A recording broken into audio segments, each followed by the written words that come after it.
Hello दोस्तों, सभी को नमस्कार। स्वागत है एक बार फिर से आपका किसानी चैनल में। दोस्तों, आज हम आए हुए हैं अपने खेत पर और आपको हम बैंगन का अपने लाइव खेत दिखा रहे हैं। साथ ही साथ आज को आपको हम कुछ ऐसी टिप्स देंगे जिनके आधार पर अगर आप उनको फॉलो करेंगे तो आप भी बैंगन की खेती बहुत अच्छे तरीके से कर सकते हैं और बिल्कुल आपके बैंगन में कीड़े भी नहीं लगेंगे कोई भी। साथ ही साथ जो पौधे का वृद्धि है, जो विकास है, बहुत अच्छे से होगा और आपके जो बैंगन के पौधे में भर भर के जो है बहुत ज़्यादा मात्रा में बैंगन लगेंगे। तो दोस्तों देखिए, ये जो बैंगन का खेत है हमारा, ये वाला बैंगन का जो खेत है, ये हमने पिछली बार वीडियो दिया था। ये 25 अगस्त को ट्रांसप्लांटिंग हुई थी पौधों की और पौधे एकदम ख़राब हो चुके थे क्योंकि भैंस ने उनको खा लिया था ऊपर से।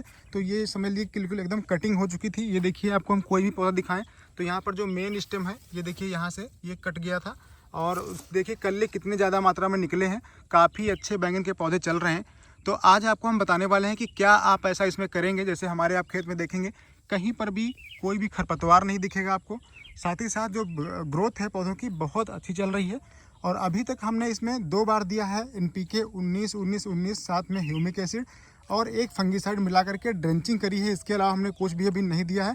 तीसरी बार अभी कल दिया गया है, वो उसमें हमें थोड़ा सा 19-19 मिला है। साथ ही साथ 12-61-0 जो होता है NPK का ग्रेड, वो हमने मिलाया था थोड़ा सा और उसको हमने अच्छे से मिला करके इनके पौधों को ड्रेंचिंग करी है। ये पौधे देखिए 1 महीने के आज हो चुके हैं। आज 26 सितंबर है और 1 महीने में हमने सिर्फ यही 3 जो डोज आपको बताए हैं ये दिए हैं। इसके अलावा एक बार हमने यहाँ पर जो क्वांटी सिंजिंटा की आती है उसका सिर्फ स्प्रे लिया है।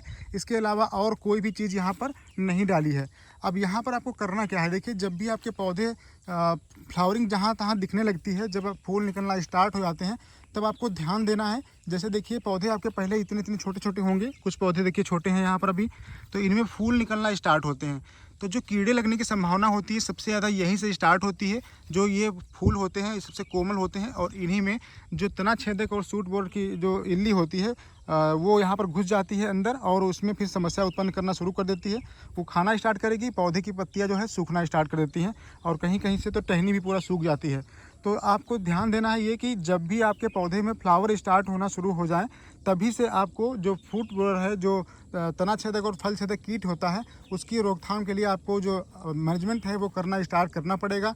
नहीं तो आप बाद में कंट्रोल नहीं कर पाएंगे। तो देखिए, सबसे पहला जो काम आपको करना है खेत में अपने, वो ये करना है कि आपको अपने खेत में खरपतवार बिल्कुल रखने नहीं है। अगर खरपतवार होंगे तो आप कितनी भी दवा डालिए, आप ख़त्म नहीं कर पाएंगे तना छेदक को। दूसरी बात, एक चीज़ और दिखाएं आपको, हम यहाँ पर आपको दिखा देते हैं।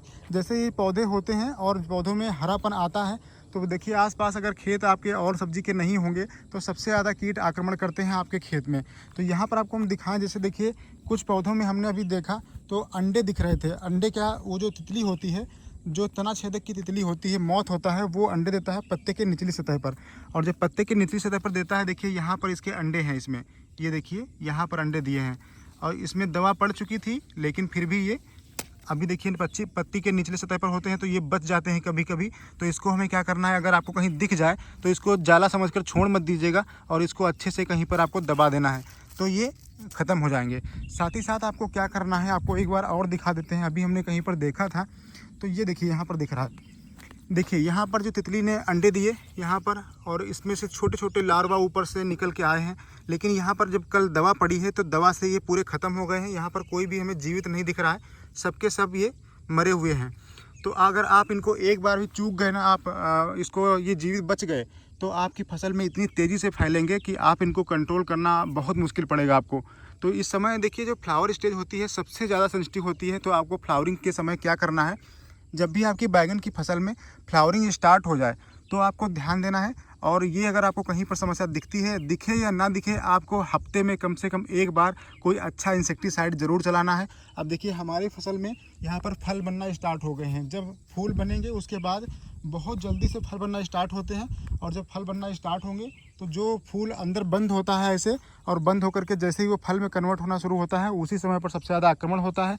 तो वहीं पर किसान भाई गलती कर देते हैं।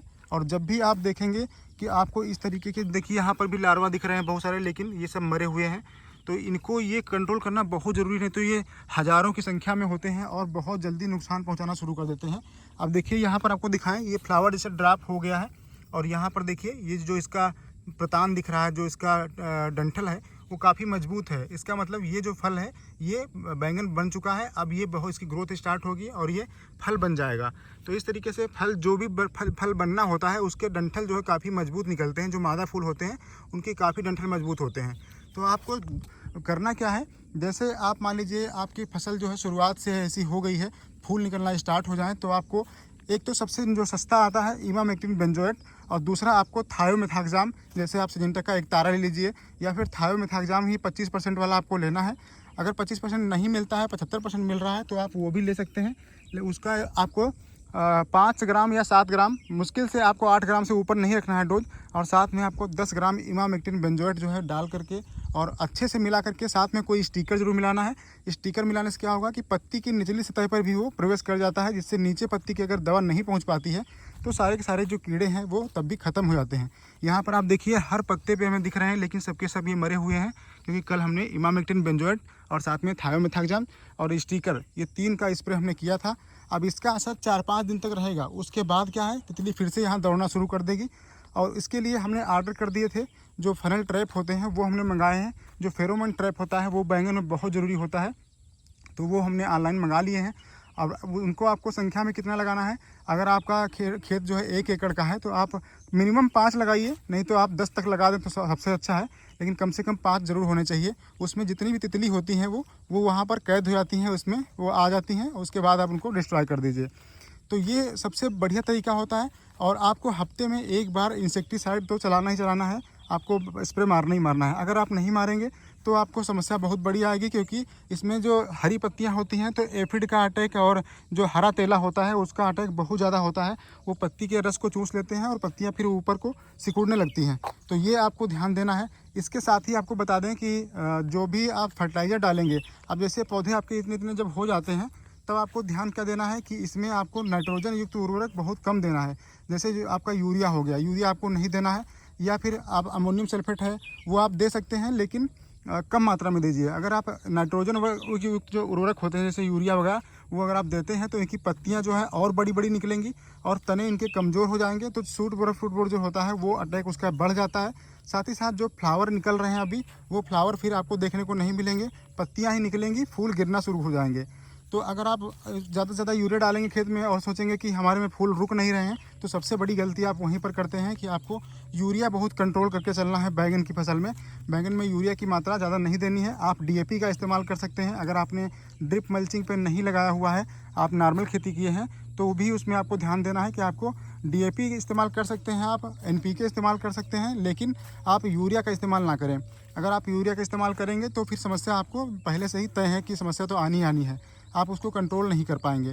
तो आपको करना क्या है, जो देखिए एक स्प्रे हमने बता दिया आपको, इससे क्वांटिस हो गया या फिर ईसा अभियान हो गया, इस टाइप का जो अमीनो एसिड्स वाला होता है उसको आपको अच्छे से एक बार स्प्रे कर देना है। आप चाहें तो 15 दिन में हर बार उसको दोहराते रहिए, कोई दिक्कत नहीं है, बहुत अच्छी ग्रोथ चलेगी।